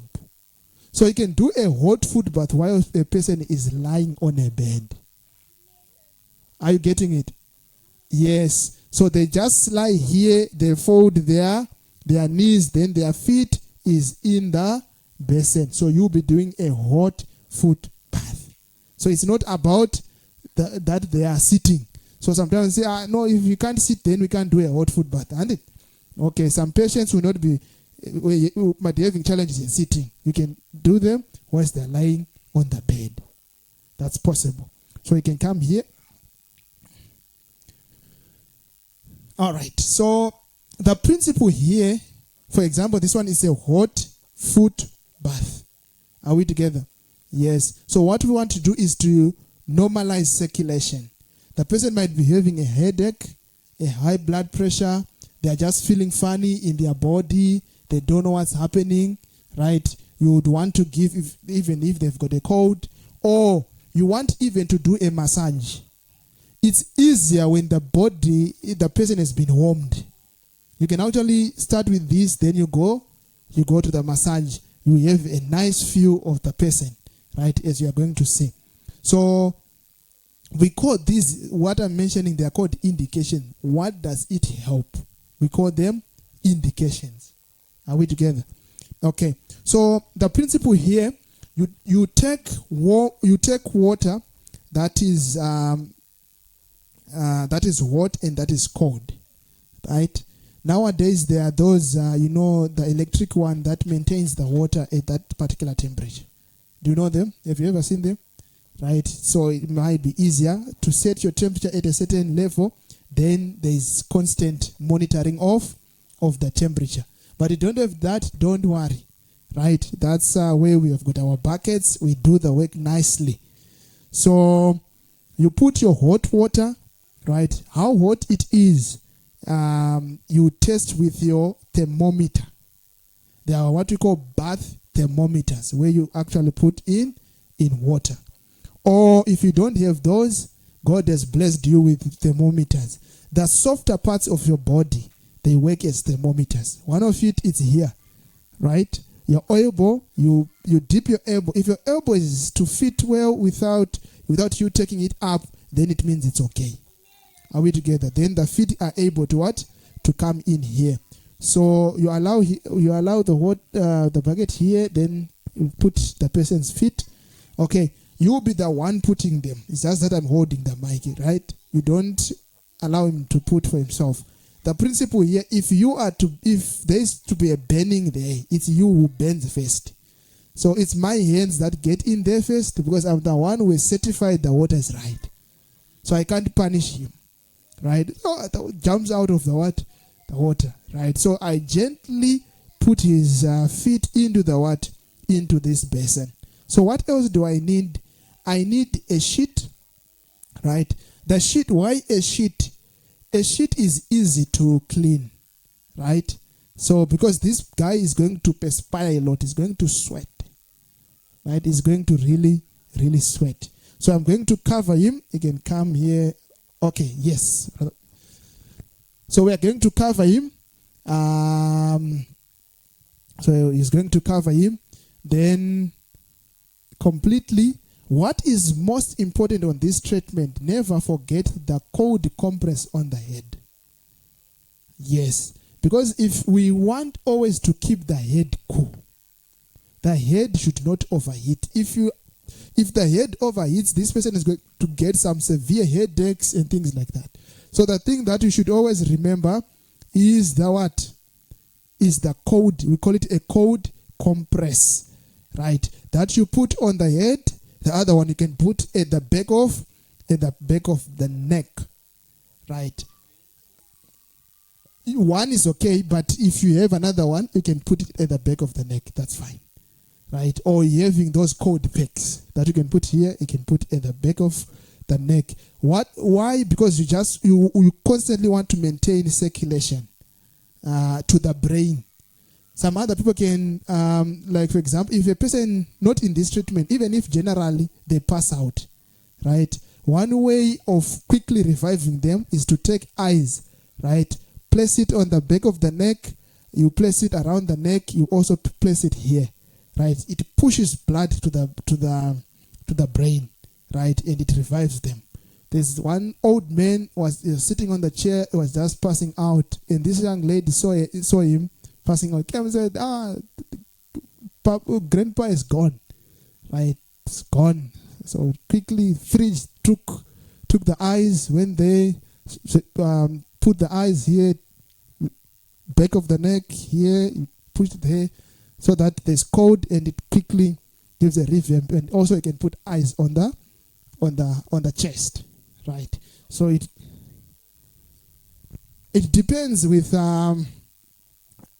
It doesn't take long, for him. But it also depends with what has been the lapse of time like after he has done that.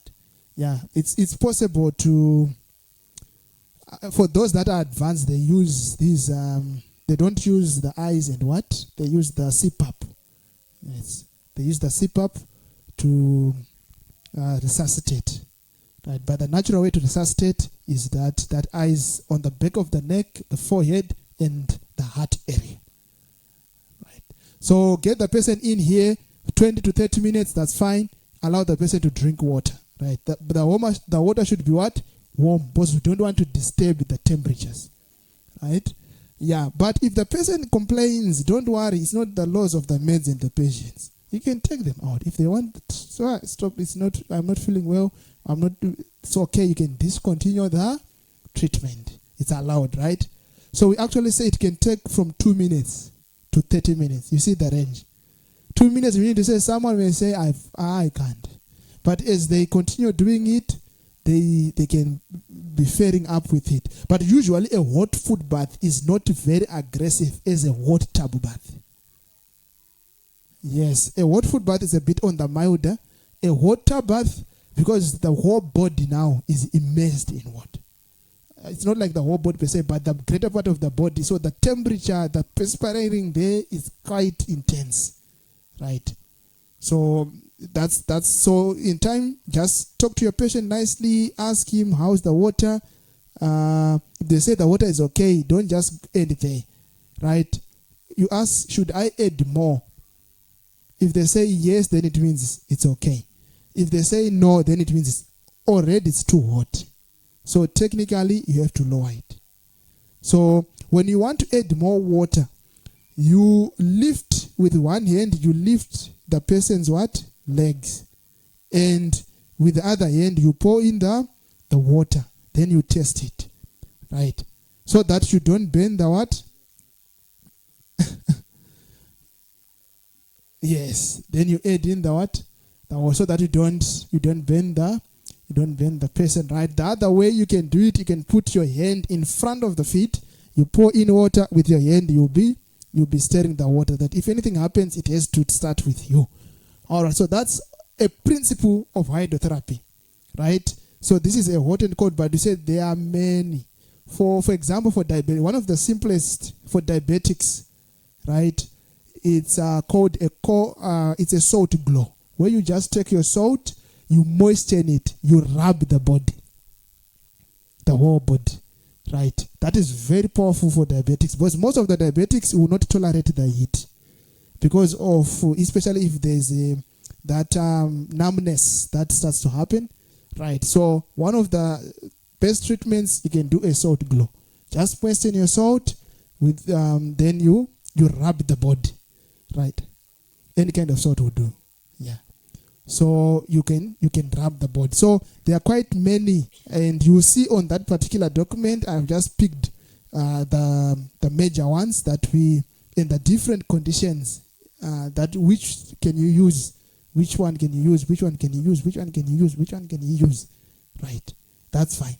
Nowadays, that's why I said get wisdom and knowledge information will follow.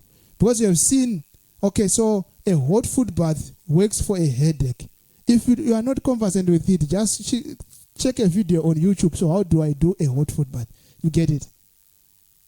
Hello? Is that difficult? Because we are going to see some of the things, because we have not covered all the hydrotherapy techniques. But you know where to use it, because it's there. It's a nausea. It's for a cough, it's for a what? Maybe it's written there, revulsive chest, right? It's written, and there are different options. You know, check, okay, so how do I do a revulsive? Revulsive, we are just saying it's the temperatures, it's your hot and your cold, right? Yes, so you just, it's now information that you are trying to get. Are we together? But the principles, if they're on your fingertips, you are good to go. Any questions on the demonstration of hydrotherapy?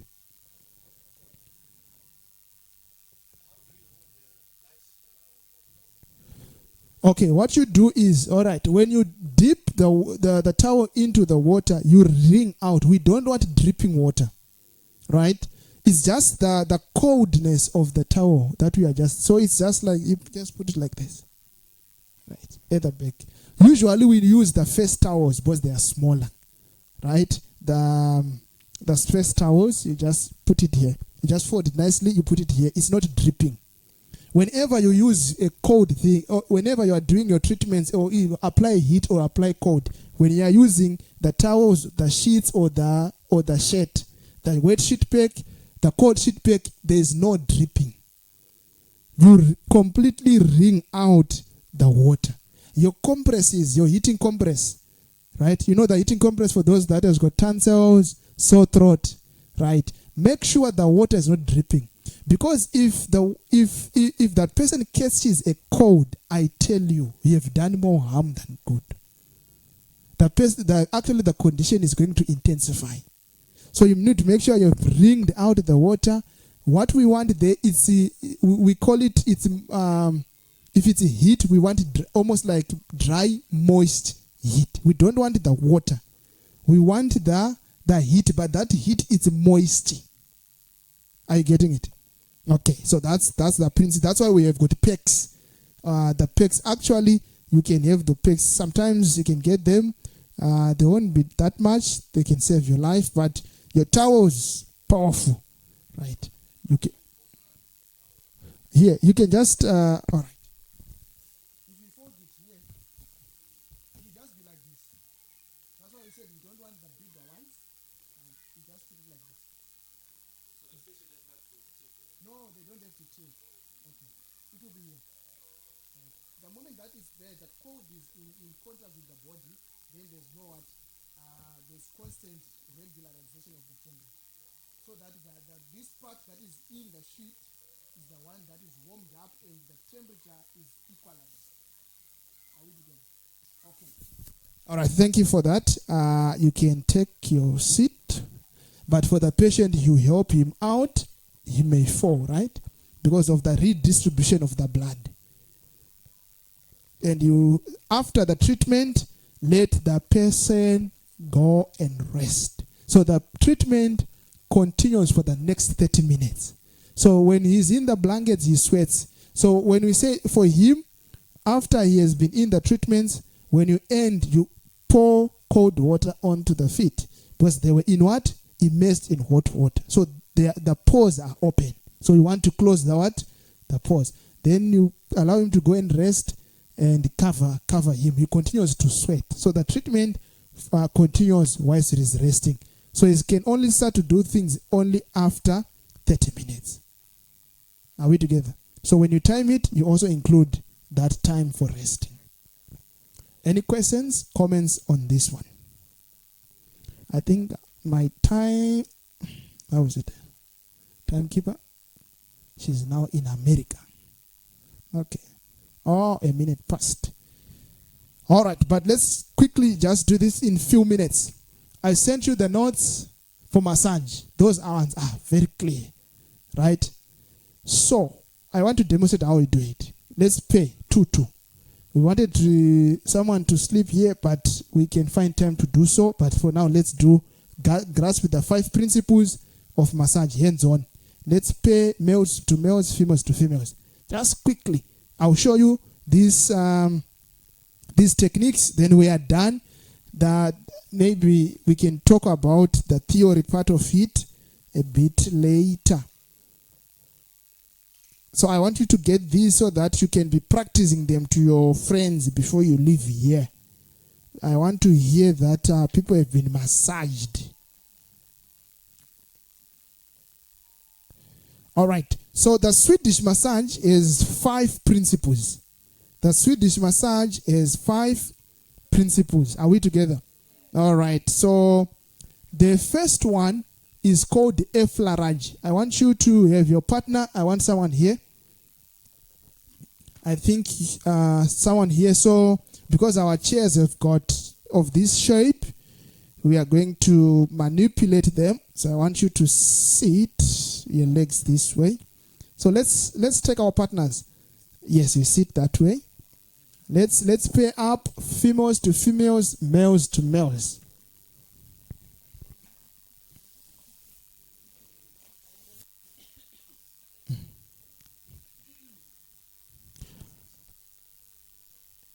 Okay, I think I send this to you, but for reference, we can reference and see what I'm talking about here.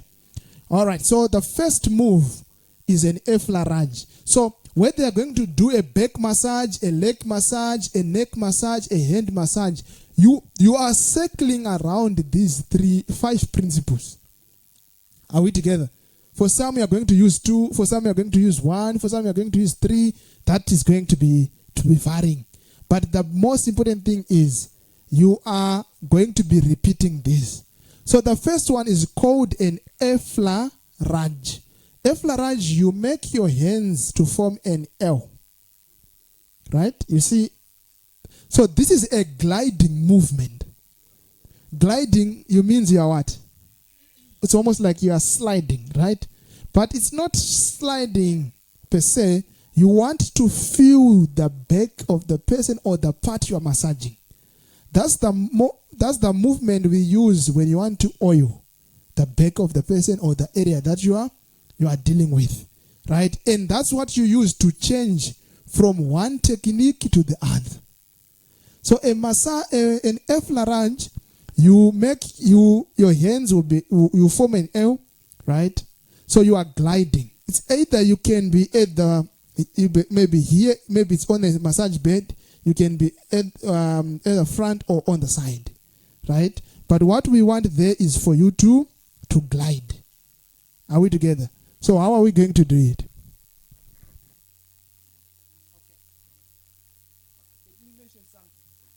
When you are working, for you not to hurt yourself, your working surface should be like this. If I stand here and fold my hand like this, I should not do like this. It means it's too low. I should not also be like this. Then it means what? It's too high. So it should be on the size when I'm able to stand like this. Then it means as I'm working, I'm not also going to strain my back. But unfortunately, our chairs are low. So what you do, because after you having the massage, you also want to be massaged. We don't want that. So you can only bend where you are supposed to bend. Don't do like this. Tilting your back about 10 degrees, there's a 3 times risk of you having a back problem. So when I notice here, it's too low. So what am I going to do? It's better for me to... So here I'm not straining my back. I've bent where I've been created to bend. Are we together? Okay, so forming an L, you are coming from here, right? You glide like this. You spread your arms here, then you come back. Are we together? All right, so let's go. We are going this way. We slide. We come back. So it's almost like you are forming a heart. Right? So you are gliding. So in massage, we don't massage the spine. That is an always, right? You are moving along the spine, but not on the spine. Are we together? So you move here. You spread yourself on the shoulders. As you are making these movements, because usually when you do a massage, the person is not wearing the shade. So you are checking on the color of the back. Is it okay? Is it evenly distributed? The other side can be higher than the other. So the effleurage is the one you use to determine. Sometimes as you are moving, some muscles, they'll start to jump. Then it tells you here, you need to work it. Right? So it's not just say, I'm just gliding, I'm just going. No, you're actually feeling the back, getting that in touch with your person. Then you are looking at the back itself. Does it appear? Is it on the same level? Are there some knots that are there? So is the effleurage that gives you that feel is the one you use to spread your what? Your oil again. You don't pour the oil. Then you start, no. You pour the oil in your hand. You start to what? To spread it all off. So that's an effleurage. So you just make an L. You are creating a heart. Then you come back. Come back. The pressure usually, it's more pressure as you are going up, but the pressure asks your person, right? Is the pressure okay? If he says it's okay, you don't end there. Should I increase? If they say no, then it means it's too much already. If they say yes, you can slightly increase. So just be talking to them, but don't over talk, right? Yes, that's okay. All right. Then after this, you can go to the other principle. Under effleurage, we have got many forms of effleurage, but the main principle is a gliding movement, right? You can have a raking effleurage, you can have what, but it has got the same name, effleurage. That's why I'm saying we only have got 5 moves. It's either it's an effleurage, that's all those that you are doing gliding. It's effleurage, right? And you are good to go there. Then the other aspect is petrissage. So under petrissage, that's we have kneading, right? Yes. When you are not on petrissage, you make a C.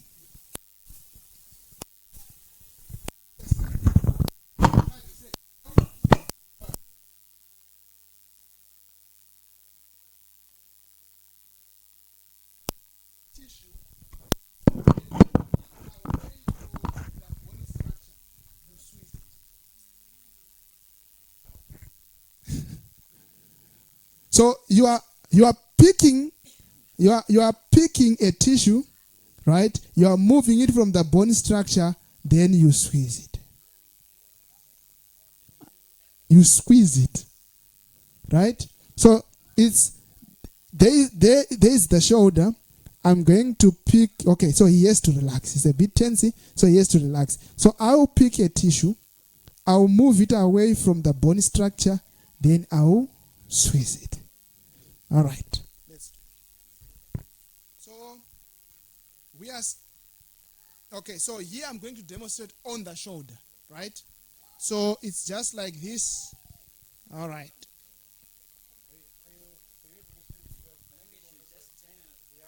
Okay, that's fine. All right.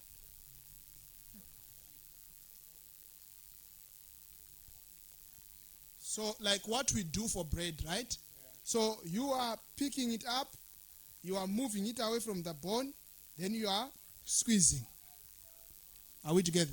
All right. So it's so nice. You just have to do it gently. Ask about your patient, how it is feeling.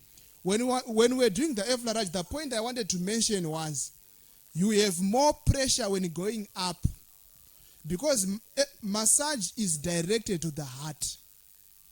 Right? As I'm going up, the heart is on the upper part. So when I'm going up, I apply more pressure up to the point of the heart. When I pass the heart, I decrease the pressure. You get it? When I'm coming back, I can increase the pressure because I'm going towards the heart. When I pass the heart, I decrease. Because all the focus is to make sure we have improved. We are pushing everything to the heart. All right, so that's the kneading. You are lifting it up, you are squeezing it, so it's so nice. Are we together? Yeah. All right, so we call it petrissage. That's where we have got our kneading techniques there. So there are many forms again of kneading. Are we together? But the major principle there is is that you are doing petrissage. Then there's the friction, right? Friction is the principle is the friction. In the friction, we've got the palm, we've got the knuckle friction, palm friction. We have got the what? The knuckle, the palm,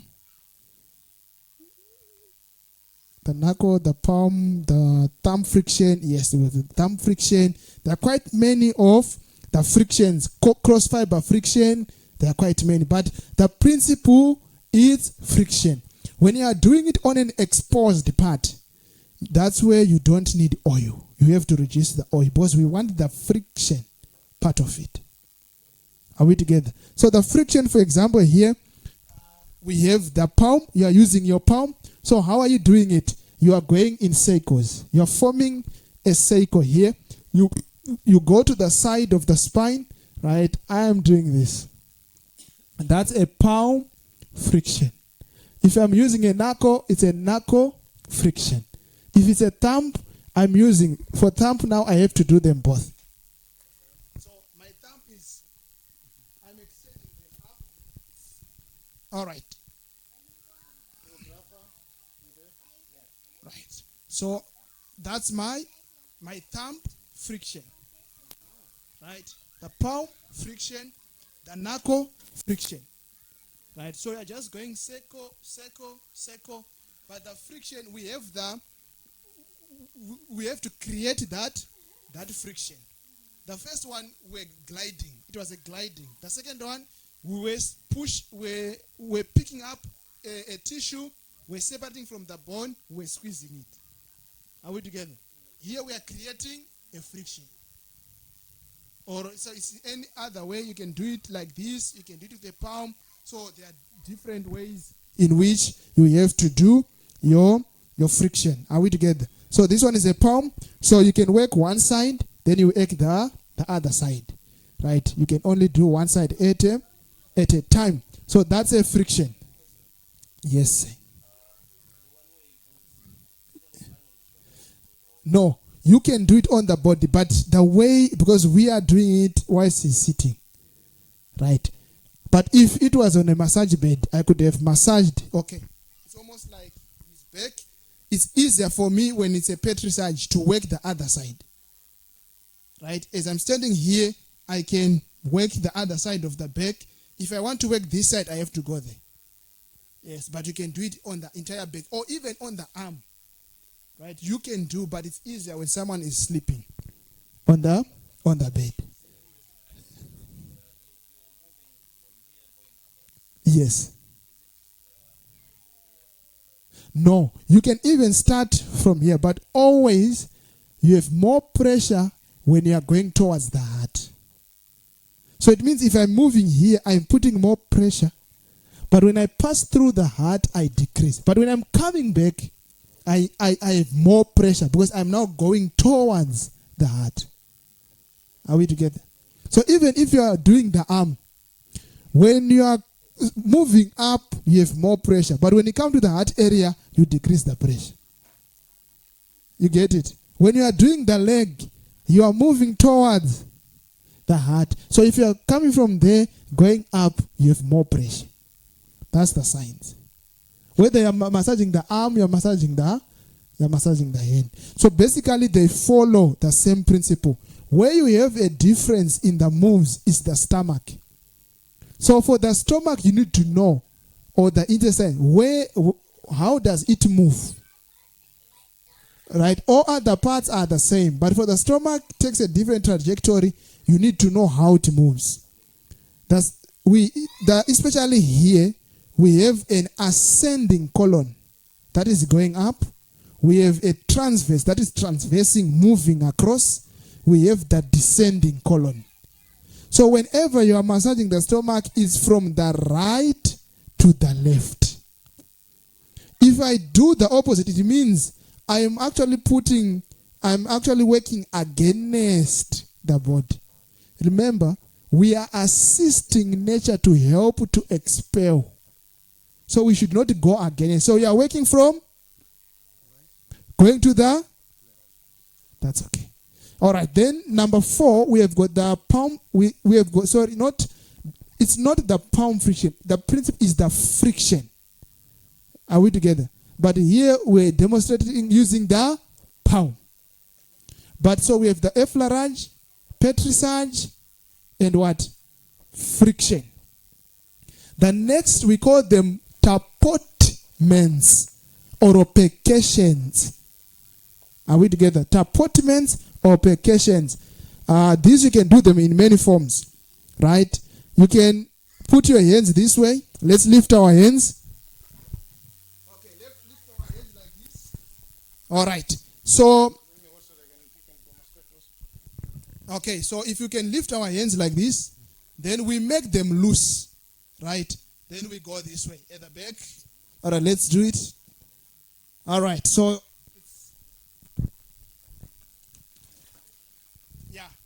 so it's called the packing. We are packing things, but it's not hard. So it has, here the wrist has to be loose. In a friction, your wrist has to be hard. But on percussions, the wrist has to be loose. Are we together?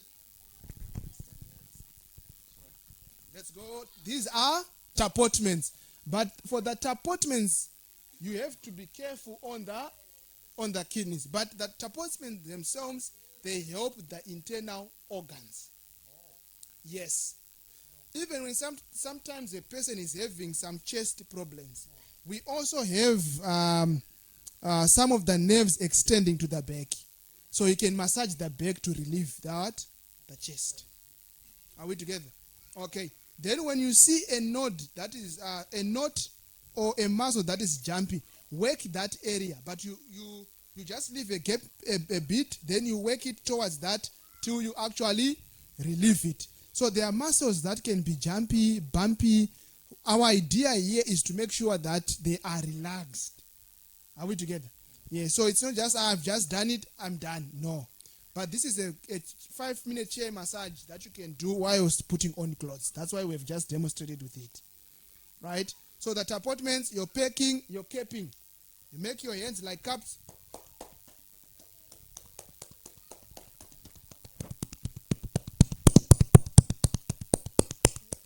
Yeah, it's not the time that I've seen him. Now I'm going to slap him, yeah? It's capping. It's called capping. You can also do slapping, but it's you have to make this loose so that it doesn't feel pain, right?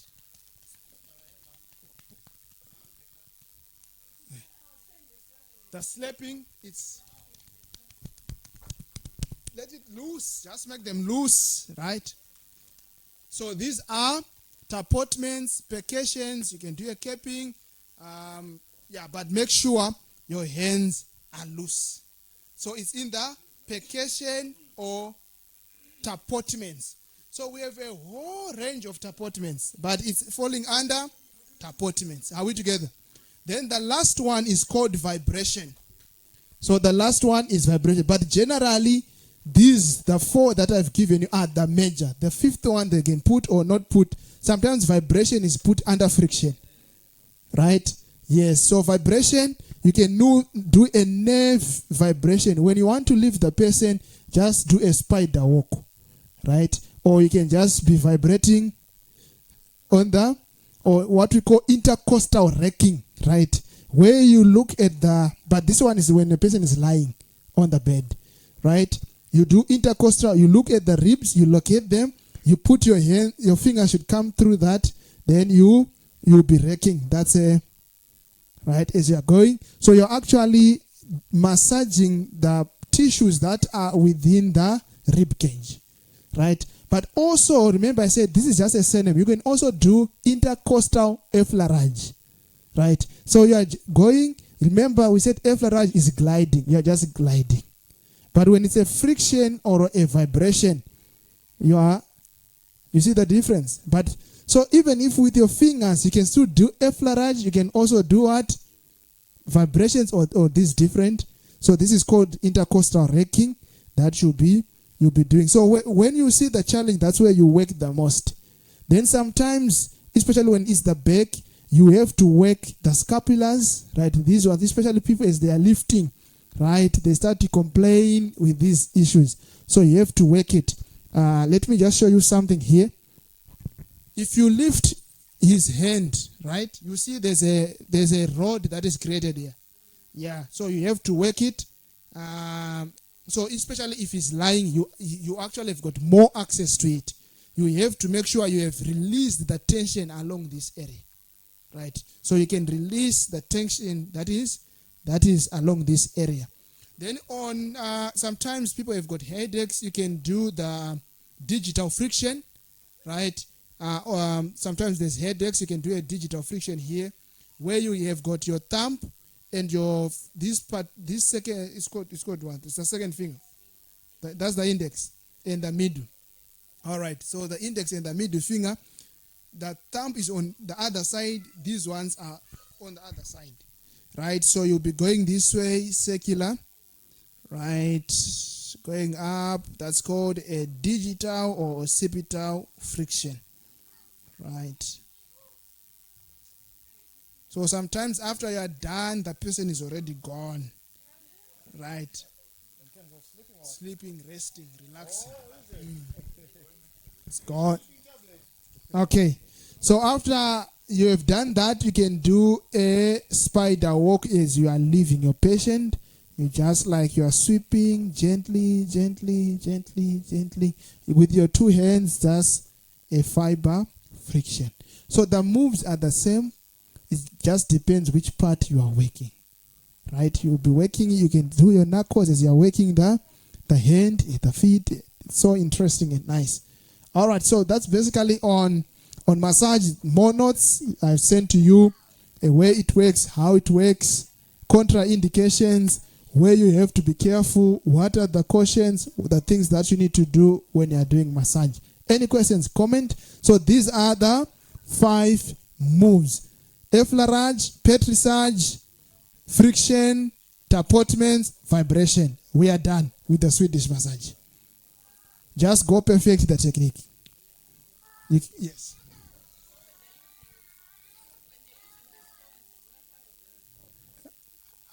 Those they're quite all right. Let me reserve my comments today. But I think the simpler the better. But I know there are quite some use these things. Like the it's from what, Taiwan. It's what one of these guys went. He was complaining with the bone problems. Took him. God, it's also massage. So you can do quite a lot sometimes. And people usually want this deep. They want to do this deep tissue. It's not about how deep you go. It's about how you have worked that area. That's what we want. Yeah, we don't also want to disturb the internal organs and the like. So, like I've mentioned, there are many forms of massage, but the one that we have a hint towards is the Swedish. Are we together? Okay, thank you. May we be blessed. Okay, our time, we've already eaten the lunch time, so maybe probably tomorrow. But tomorrow, all right, we had said we are going to do botany, right? Yes. Okay, thank you so much. May God bless you. Back to the MC.